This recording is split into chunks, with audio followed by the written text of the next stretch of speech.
এসারে form লিতে যেতেন নাকি? না না, অনেকদিন বাড়ি আসিনি, তাই 2 বছর পর বাড়ি এলাম। তাই নাকি? আমি মনে করছি এসারের জন্য এসেছেন। না না, এখন এসারে বিরাট ঝামেলা তো। কিরকম? ভাই রে, শুনলাম একই সমাচার, হ্যাঁ, এখন বাংলায় লেগেছে এসআইআর।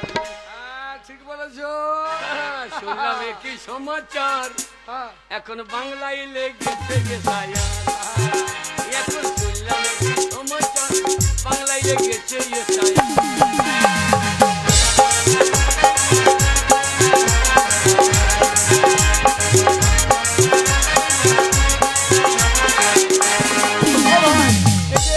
এর মানেটা কি বলতো? আগে কি মানে, কি ব্যাপার, কি মানে? কে ভিনদেশি কি ভারতবাসী, ও আচ্ছা আচ্ছা, কে ভিনদেশি কে ভারতবাসী, হ্যাঁ, ওইটাই হবে পরিষ্কার। ও কে ভিনদেশি কে ভারতবাসী, হ্যাঁ, ওইটাই হবে পরিষ্কার। হ্যাঁ। দাদা বাংলায় লেগেছে এসআইআর।